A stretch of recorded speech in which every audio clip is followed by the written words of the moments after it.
guys. Hi, everyone. Welcome back to No Need to Argue. I'm Aylin. And I'm Avery. And today we are going to be talking about what is the future of free speech. Yes. So this is a big topic. This is really big. And we were honestly deciding of what to talk about for our real first podcast, I would say, because last week was kind of an introduction. More get to know us, and this is us really and talking about something that has been going on a lot lately. I think it's been on everyone's minds. It's not only this, I feel like in the past 2 weeks, it's been like very prevalent in our society, in our world, in our country. But as well as this is just, I mean, one of the amendments, this is just something I think it relates to almost everything that we do in our daily life. Oh, absolutely. Especially as college students, as people in the workforce, Oh, for sure. So it goes with everything. So that's kind of what we wanted to talk about. So but that was kind of it. Like, why are we talking about this? But what is free speech? Yeah. So what is free speech? What is hate speech? So I have the actual definition that I'll share with you guys, and then we'll share our interpretation, because I want this to be factual based. This is what it is. Like, this is the actual definition. We're informing everyone. So we're informing, just if anyone doesn't know the actual definition or anything like that. So free speech is the right to express your opinion, ideas, and beliefs without government censorship or punishment, as long as that speech doesn't break the law, like inciting violence or spreading harmful lies. This means that the government cannot punish you for most types of speech, and we want to emphasize that most types. But private companies, schools, and employers might set their own rules for what free speech means. And that's a really important topic that I wanted to put on, because we're going to get really deeply into that today about what can and can I not say, and where is it appropriate to say that. And some people might not have to enforce First Amendment the same way as other institutions do. There's rules for everything that goes along with everything. So there's a rule for something, but there's also like buts and what ifs and exceptions to those rules. So, and let's talk about a little bit of hate speech. What is the opposite of free speech? So this is one of the biggest ones that is not protected in free speech. Yes. Correct? Oh, absolutely. This is just that indicates violence, and I'll share the exact definition. So hate speech is any type of speech, writing, or behavior that attacks or discriminates against a person or a group based on attributes like race, ethnicity, religion, nationality, sex or gender, sexual orientation, disabilities, any other identity traits that has to do with our society, anything. So what we really wanted to just share what those specifically mean and kind of what that means to us. So talk a little bit about, Avery, take us through, like, what does free speech mean to you as a college student? I think that in college, you're going to a university with a lot of different people, a lot of different groups. Yeah.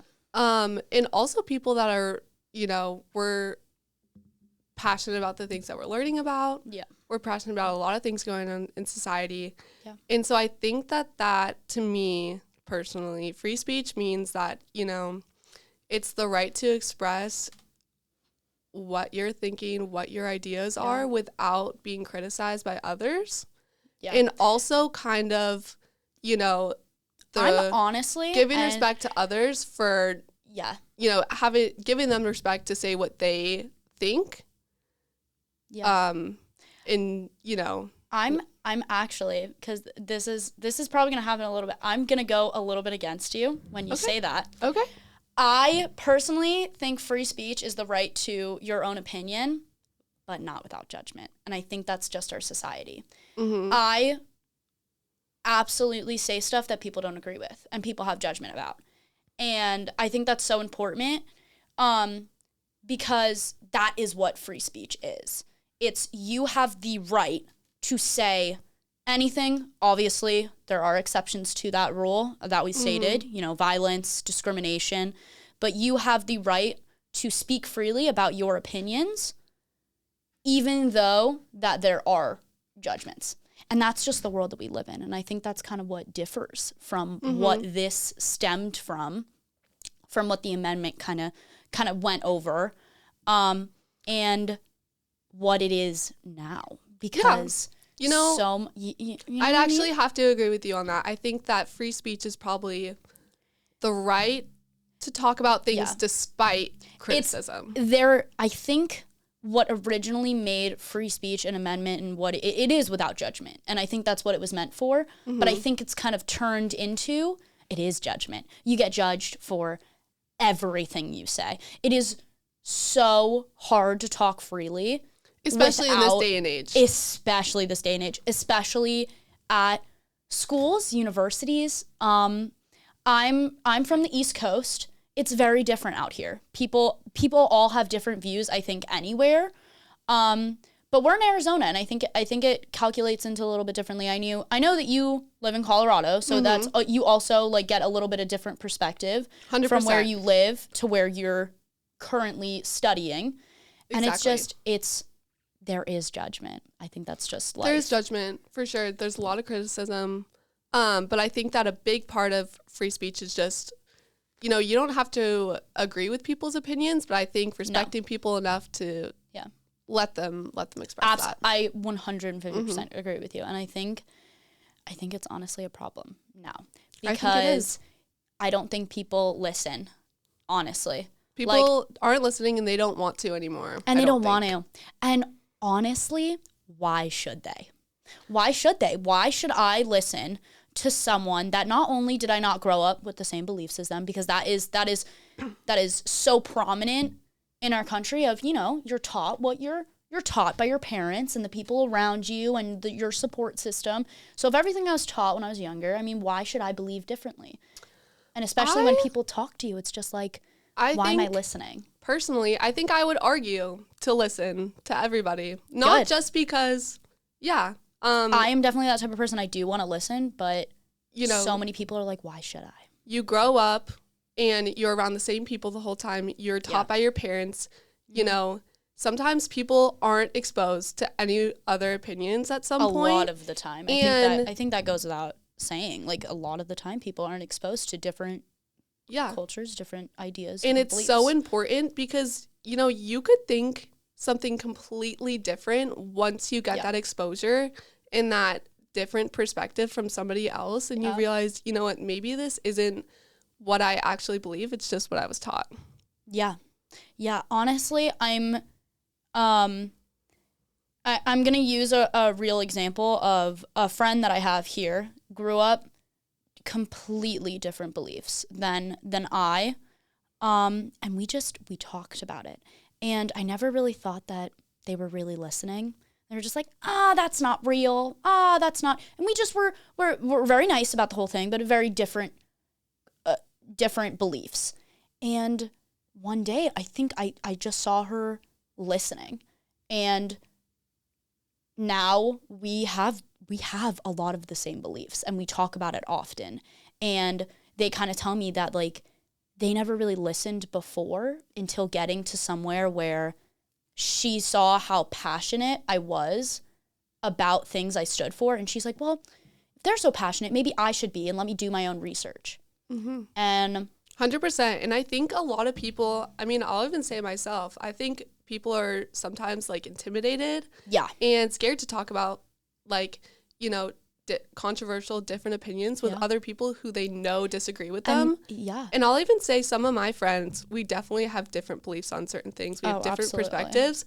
And I just want to be able to talk to them about it and just understand, because I love them as a person, but I don't understand how their beliefs different from mine. Exactly. And it's not about like yelling at people because I don't believe the same thing as you. It's honestly about like being able to publicly speak about it, and that goes along with free speech. Like, I shouldn't feel like the world doesn't want to hear what I have to say because we have difference of opinions. Exactly. And I think a big part of, understanding other people's opinions is understanding what they think and why they think that. Exactly. And I think that that's where we struggle today, is that we're not listening 100%. To why.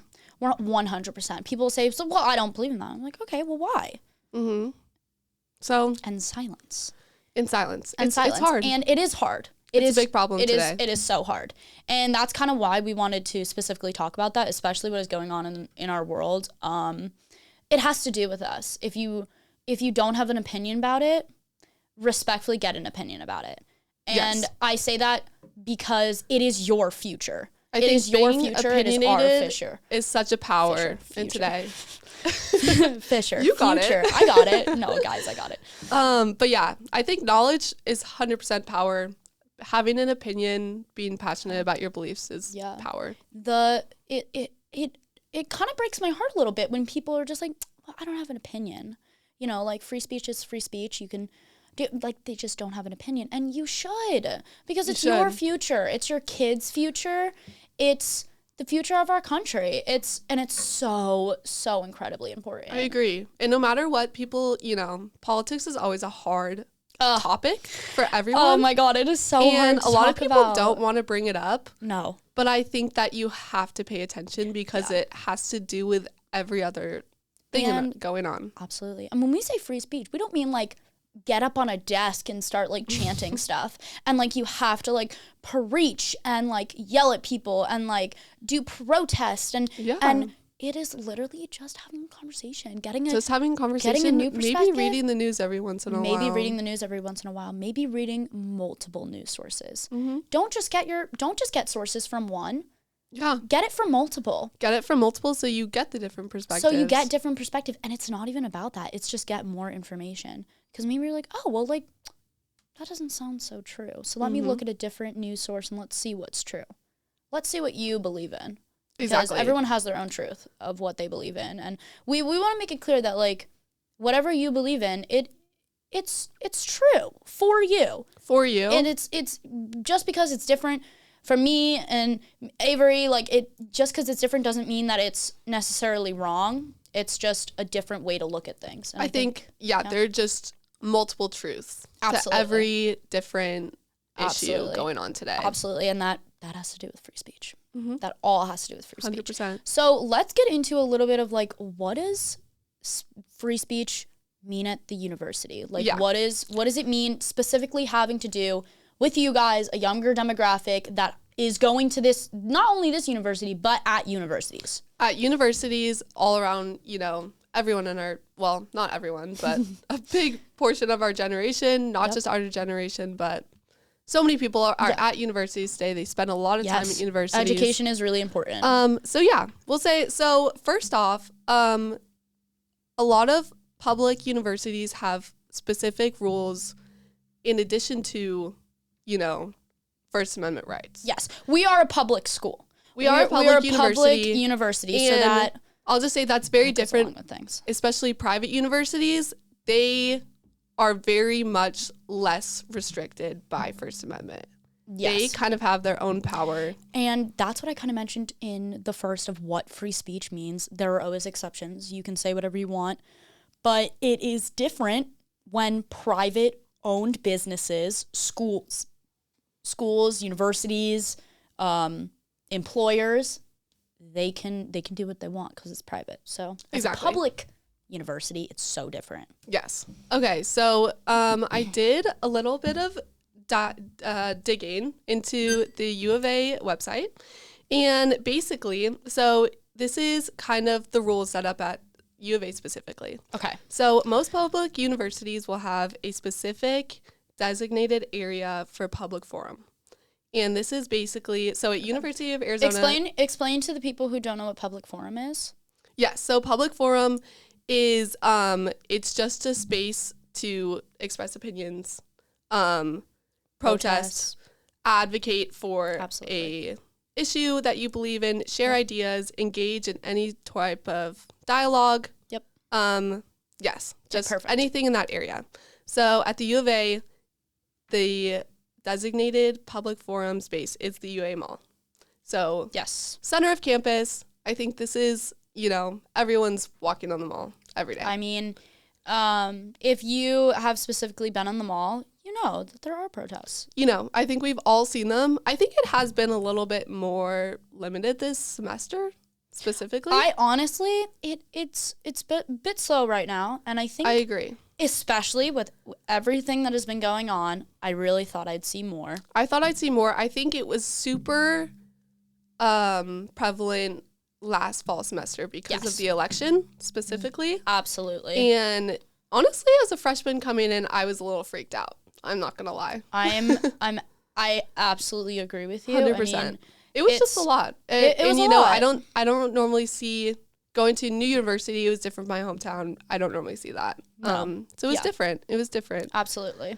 So, and basically at these public forums, it's a rule. It's a policy that neither content nor viewpoint can be discriminated against, or, you know, like literally anything pretty much that people are like, what these people are saying at these public forums can be discriminated against. So it's kind of hate-free.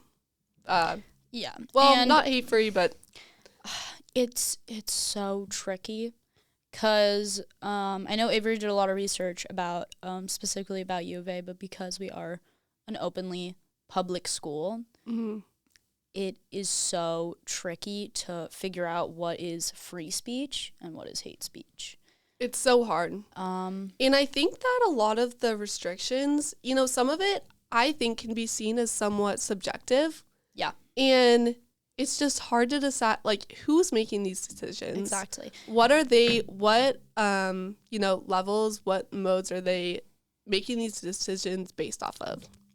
Absolutely. It's so hard because what is deemed free speech of someone protesting what they believe in, which falls under free speech, versus that is discriminating against a group of people at this school, or, you know, rude or violent. Not even violent, but their words, you know, have hate behind them, and it's so hard to decipher. Exactly. So yeah, some of these restrictions that U of A can't really do anything about for speech includes if any of the speech is insensitive, boorish, or are expressive viewpoints of disfavored subjects, is what it says according to the website. And that's upsetting. Honestly. Yeah. I don't know about you, but I just think that, it says that it's like forbidden from regulating or punishing speech that could be offensive or controversial, which controversial, sure. Controversial is absolutely, everyone has different opinions. We just went on for like 10 minutes about like how important it is to hear other people's opinions. But where do we draw the line of when your opinion stops being your opinion and you start forcing it to be something filled with hate if someone does something that you don't believe in? Exactly. And I think that once people are protesting, advocating for, you know, shouting out offensive things to publicly on a university campus, that makes students uncomfortable. Yeah. And I think that, you know, a lot of this that we're going to go into later refers to safety and basically just campus environment. Yeah. And I think that 100% gives a negative campus environment. It makes people uncomfortable. It makes people feel unsafe. Yeah. You know, and even if it's not physical. Absolutely. I mean, I've talked to a lot of my friends about how it would make them feel trying to get a different perspective from my own, because it does make me feel unsafe. It does. As a woman, as, you know, as someone who's just trying to get to class, and I have to like pretend that I'm on a phone call. Yeah. Or like the amount of times I've done that. I have to pretend that I'm on a phone call, or like have both my AirPods in listening, but they're off without music because I am alert. I'm attentive. I don't know what's happening around me. And it's scary because I go here to learn. Exactly. I go here to learn. Students shouldn't have to have that, you know, they shouldn't have to make an effort to just get to where they're going. Someone else on campus. Someone else. But then again, it goes against, they are freely allowed to be here. Exactly. And they are allowed to say what's on their mind, because that is what the amendment of free speech is. Exactly. So it's tricky for sure. It is tricky. But Yeah, so basically, the attributes of when the university can step in, it says that they can step in when the speech is harassing. So that means severe, persistent, pervasive, or repetitive. Okay. Or when it's discriminatory, or is like retaliation against a specific class. Okay. Yeah. Now, where do we draw our line with that? Because, this is about our opinion, so I'm gonna share it. I feel, as a woman, I feel attacked. If there is for example, a protest about abortion, that has to do directly with me as a female who, has reproductive rights. And where do we kind of draw our line with that falls into that harassment or feeling unsafe? Like if someone with a big sign that says like abortion, or I've seen on campus that there are protesting signs that say like women are property. You know what? Yes. Do you remember when that happened last year? I was actually just talking with someone on campus about these protests, and he had brought up this one guy who persistently was on campus holding a sign basically saying that women were property. Like women are property, like you're a whore. Like yelling at I mean, like that falls into discrimination. That falls into hate speech. And he told me a story about, he said that this guy, eventually someone went up to protest with him, and he ended up physically hurting her. Yeah. And so she got a restraining order. And I just think, why would it have to... he got kicked off, but why did it have to go to that extent? That is just so disturbing. It was already harmful. That was what he was saying. Because that falls into hate speech. That falls into you are hating a specific group of people. This happened to be women. That, I mean, that's not expressing your opinion. Am I wrong? Like, that's not expressing your opinion. You think women are property? Cool. Exactly. What else would you like me to say? If you come up to me, sorry, respectfully, if a man comes up to me and it's like women are property, okay. I agree. What do you want me to do? What do you want me to say? What do you want me to do about that? Like, no, they're not. And they'd be like, well, yeah, they are. And be like, okay. And I think that 100% falls into, that is severe, I'd say. That's a severe statement. Yeah. That is persistent, 100%. Oh, for sure. He was there like every single day. Yeah. And he would like yell at women on the like cover up. Like, what are you wearing? Sorry, it's 107 degrees here. First of all, let's say it was wintertime. I can wear whatever I want. Freedom. Freedom. I have free will. I can do whatever I want. Exactly. So, yeah, I think that's 100% gender-based discrimination. Absolutely gender-based, because men run without shirts all the time. Exactly. Shorts. What are these double standards? But what are these double standards? What are they? I can't stand it. And, again, we are all for free speech, but that's not free speech. That has nothing to add. You're not sharing a belief on something and trying to, promote something good. It doesn't have to be good if you believe in it, but like, I think those kind of protests are it's just there to spread hate. And it's there to spread hate. It's there to be harmful. Even if you believe in it. Cool. You believe in it? Great. I don't care. Yeah. That's rude. It's discriminating against it's not something I need to see on my way to class. No, especially when I'm here for an education. And I think that's so important, because I should not be scared to go on my main university mall, scared that someone's gonna call me a slut. Especially when we're paying money to go to this university. We are working hard to go to this university for these classes. Yeah. And yeah, we shouldn't have to go through that on our like way me to trying to class. go and study and like meet with my teacher and like go to SI sessions and like try to be an active part to help my education. Like that's just not the place. Yeah. Personally, I think. Time and place. It's not time and place. Yeah. Especially when it's you know, in those areas it's very unavoidable. Absolutely. Because, you know, protests most times you can just I'm not going to maybe walk down that street. I'm maybe not going to. Yeah. There's ways to get around it. Absolutely. When it's right in the center of campus. Yes. Yeah. Not really avoidable. But we don't want to say that protests like aren't important on our campus because I think they are.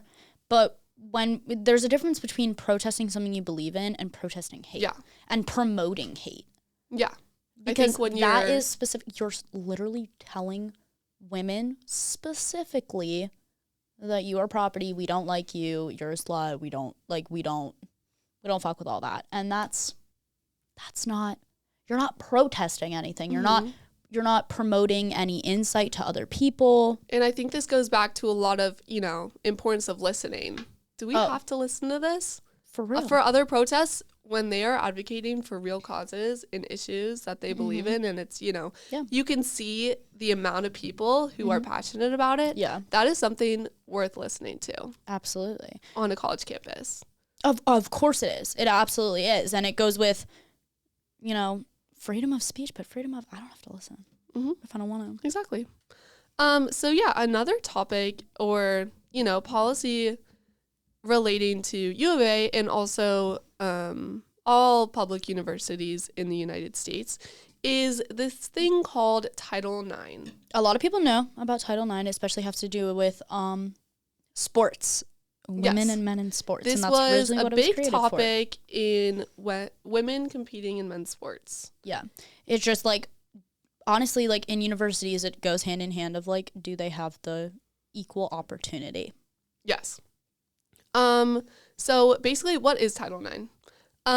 According to the Department of Education, it prohibits discrimination based on sex in education programs and activities that receive federal financial assistance. And a lot of people get confused because they think Title IX, that has to do with women in sports, men in sports. It is not just sports. That it has to do with in a lot of arguments for sports, but it covers a broad range of issues. And it covers mostly students or people that go to education programs and how every person has a right to be there without discrimination equally. Exactly. Yes. So the types of discrimination that this covers you got it. Includes, but are not limited to, sex-based harassment, sexual violence, pregnancy discrimination. That's a big one, I think. Failure to provide athletic opportunity, again, women's sports, sex-based discrimination in STEM courses, and discriminatory application of dress code policies. Sorry, that was a handful. No. Oh my God. No, it's good and it's important. And we just wanted to give you a specific, definition of that. Yes. Oh, God. Oh, that's okay. And so, yeah, basically it shows, it represents a big neutrality with respect to abortion. So this goes back to a lot of the abortion protests. Yep. But I think it's just safe, this is specific to gender. It says sex-based discrimination specifically in the policy. But I think that this was a big kind of overarching policy and step forward in our country to ensure equal education for all people. Absolutely. On universities. And the reason why we're talking about this is because that has to do with free speech. If I go on my campus and I don't feel safe and I don't have the equal opportunity to go to class feeling safe other than men, other people in other public universities, where do we draw the line? And that goes along with Title IX. I think that certain demographics shouldn't be targeted on a university that they are choosing to attend to because of these protests, because of free speech. Yeah. But that's a fine line. It's hard. It's a hard topic. It's hard to distinguish between what violates Title IX and what is free speech. Yeah, absolutely. I mean, there are just so many different ways to look at it and so many different cases to look at. That's so crazy. That's so insane. Sorry, guys. The lights just turned off. Hello? Hold on. Wait, stay. Keep talking. Okay. So anyways, this amendment has basically reached to a lot of different topics on college campuses, basically relating to sexual harassment, gender identity expression, which has been really recent lately. And then also this one has related to a different one, or a lot of different issues, because I think it's more broad. It's basically if any speech creates a hostile environment on campus. Yeah. And this has been relating to a lot of anti-Semitism and Islamophobia. Sorry. Islamophobia. Yup. We got it. No, it's good. Yeah, that is a big one. There were a lot of protests about Palestine on the campus. Yeah, there's some on university, and they've been going on for everywhere. A while. Everywhere for a while. And these have been pretty big cases that have also had pushback from the federal government. Yeah. So it makes them, pretty prevalent in society, pretty well known. Absolutely, yeah. I mean, I'm Jewish. So that is something that I clearly paid attention to. A lot of students just ignore it and just walk away. And yeah, I think that sometimes people have a hard time paying attention to these specific issues because they're so far away. Yeah. These specific protests are for all the way across the world. Yeah. But do they relate to I mean, it's not just so many people in the United States? It does. It relates to my whole family. I have family in Israel. Mm-hmm. And it's really scary. It's really, really, really scary. And just because it doesn't have anything to do with me specifically right now in my day-to-day life does not mean it does not matter. And I think that's why free speech is so important. Yes. It's so important. Because especially for these things that people don't see, they have to be aware of it through free speech, through protests. For sure. And so, that's why it's so important for people to speak out and take advantage. Yeah, absolutely. I agree. So, some of these, just to bring up some of these bigger cases going on, in the U.S. right now, these cases include ones at Harvard and Columbia. And these ones kind of, they show how Title IX can essentially be used in two completely different ways to either restrict or, make freedom of speech more accessible to lots of people. Absolutely. So give us a case. Okay, so let's start with Columbia. Basically, this all started in at a pro-Palestinian protest and on the campus. And basically it provoked the Trump administration to withhold federal funds to the university until it met several of his demands. I'm just gonna breathe on that and let you continue. Not something that hasn't happened before. Multiple times. Time and time again. Anyways. Right. So these kind of demands included no face masks at protests, new disciplinary yep. Wow. Oh my god. You guys get what I mean. It's a long day, guys. It's a long day. We're talking for a while. Yeah. So those systems set up by the university to regulate these types of protests and also, discipline people for being discriminatory or whatever. Mm-hmm. And also specifically monitor departments for anti-Semitism. And essentially, Trump was able to withhold these funds and make these demands by saying that the protest was anti-Semitic and basically creating a hostile environment on the campus and saying it goes against Title IX, which is an educational amendment. Yeah, it's really hard to decipher. Like, what is, just because you're protesting one thing doesn't mean you're discriminating another group. Mm-hmm. And I say that as someone who's Jewish. So that does speak volumes, I think. It's just so hard to determine, is it hate speech? Exactly. Especially when I think it's really hard to decipher when these types of protests are peaceful and they're not, like this one was specifically taken down for the content that they were protesting. Yeah. Which, it's hard to decipher. Is that free speech or is that hate speech? Because we were just talking about on our campus, besides the guy who attacked the girl, they're technically not harming anyone. Yeah. Verbally, maybe, but, they're exercising their right to freedom of speech. And does this go against this? Where do we really draw the line? Yeah. And so, another case that really, was on the other side of this Title IX issue was happening at Harvard. It was also during a pro-Palestinian protest. And basically the issue that happened was a teacher tore down posters of Israeli hostages during the protest, which people found problematic. Yep. And Harvard responded by disciplining the employee and using Title IX to reaffirm, its zero policy for Jew hate, basically. And so, it basically, this was kind of showing the struggle of how it had to balance, protesting or protecting Jewish students from harassment, but also working to uphold free speech rights. Yeah.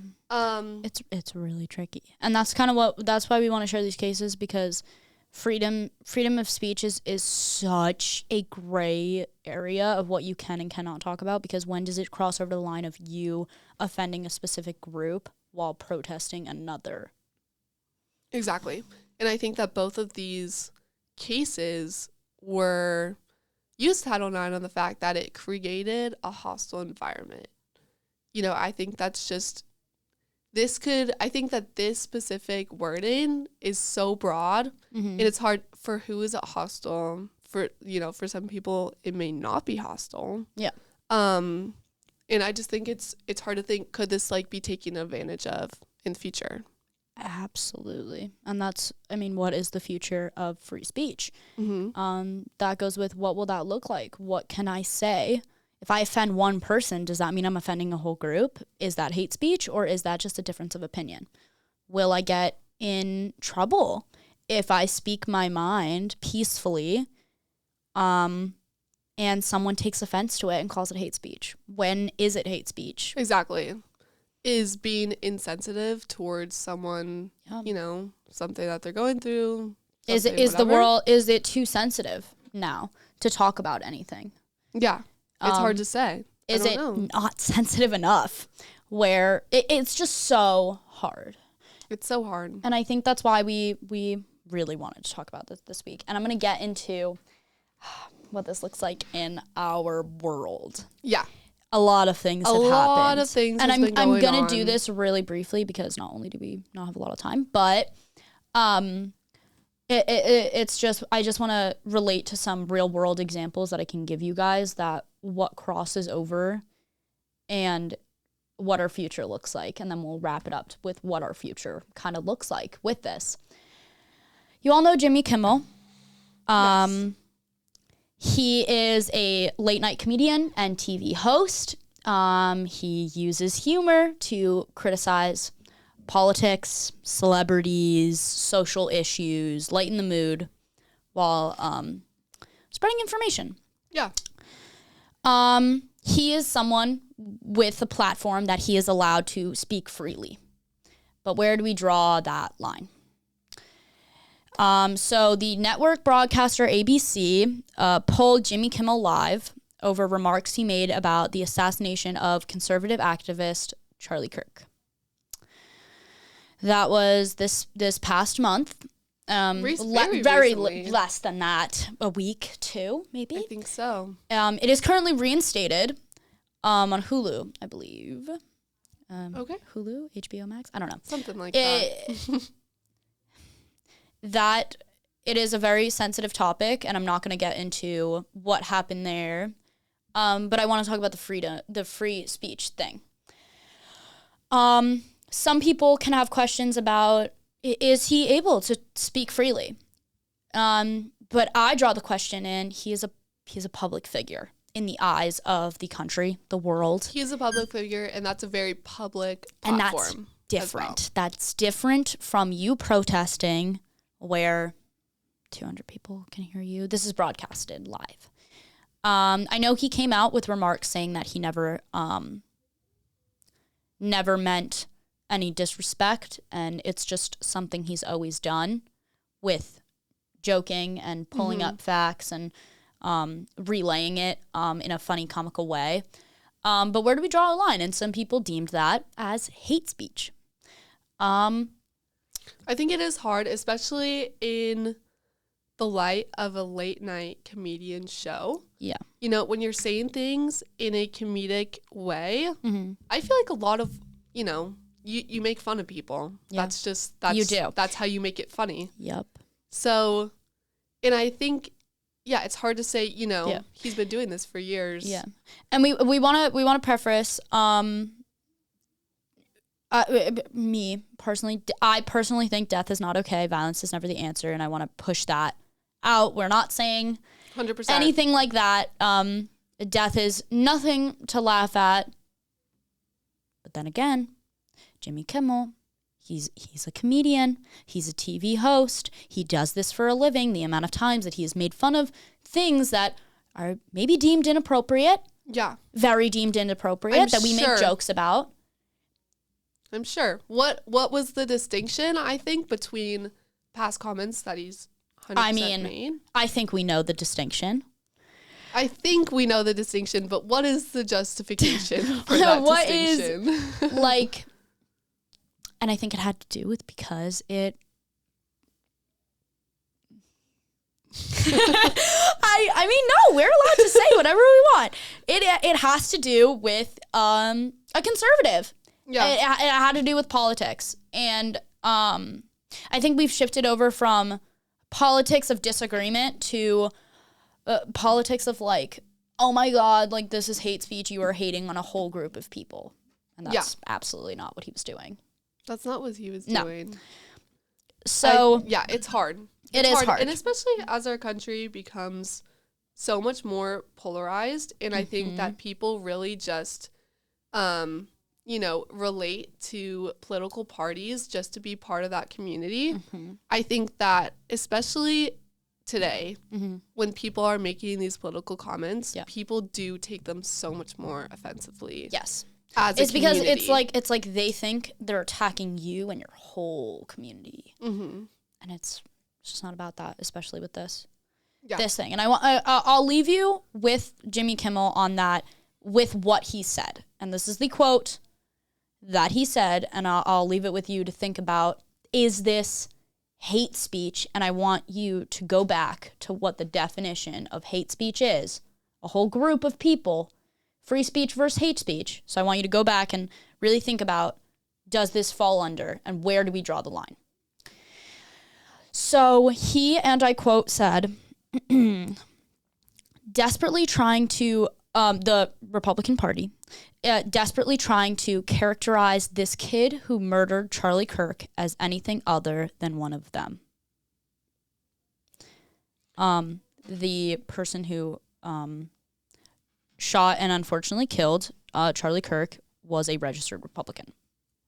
Yes. And that is all I'll leave you with, but I want you to think about that. I'm going to be thinking about it all day too. I'm going to be thinking about it. I've been thinking about it for days. I've been thinking about it for days. Let's move on to Charlie Kirk.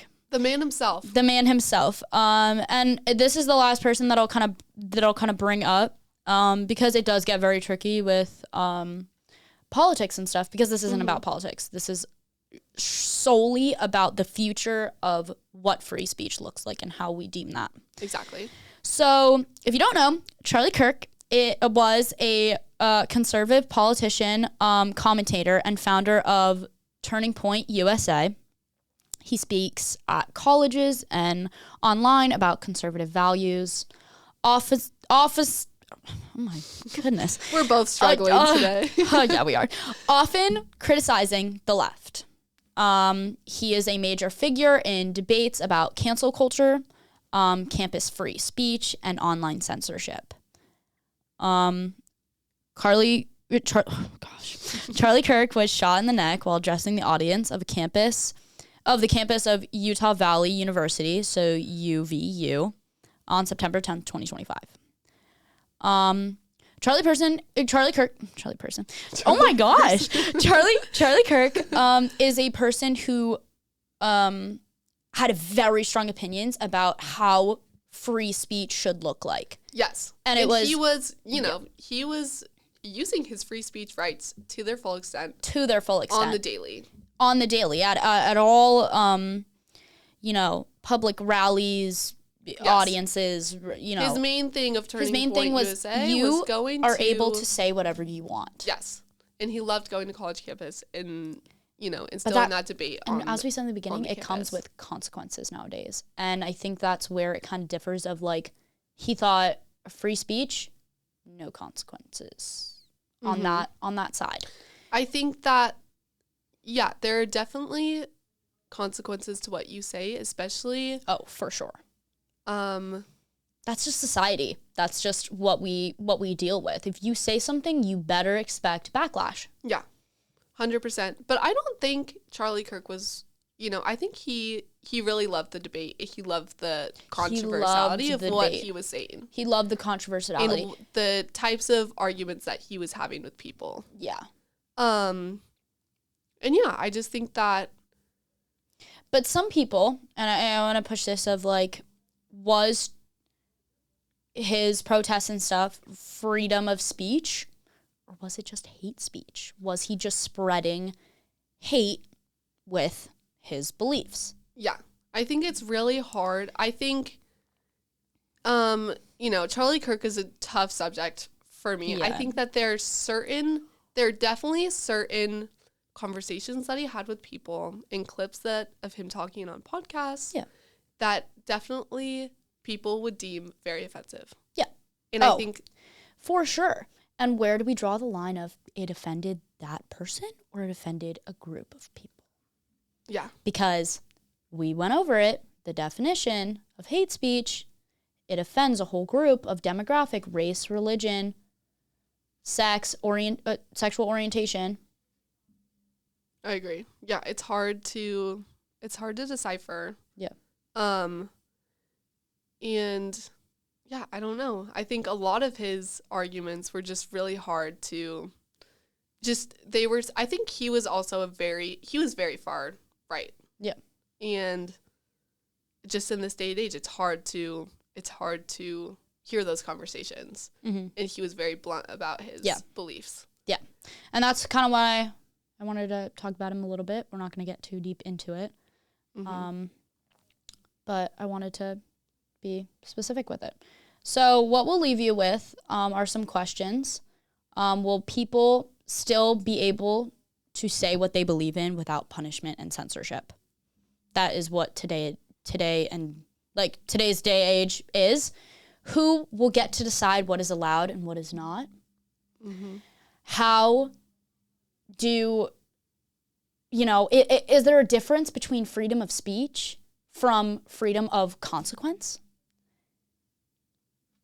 Those are all, I mean, it just leads to the question of what our future looks like as, What does freedom of speech in general going to look like tomorrow? Yeah, and honestly, couple years? I think it's going to be very censored, personally.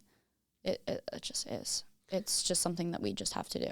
I agree. And I think, it just depends. I think there's a lot of other, aspects of our country that kind of define what free speech looks like. Mm-hmm.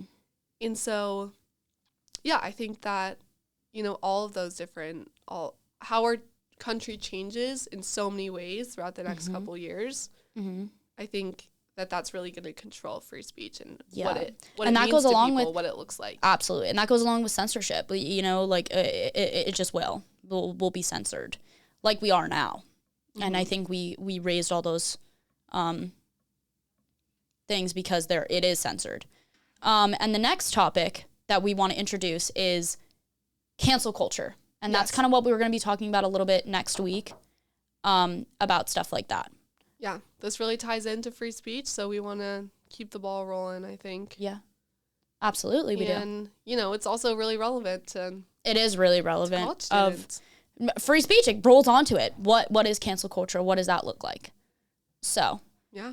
So thank you guys for Awesome. listening. Thanks for listening. We'll see you We'll see you guys soon.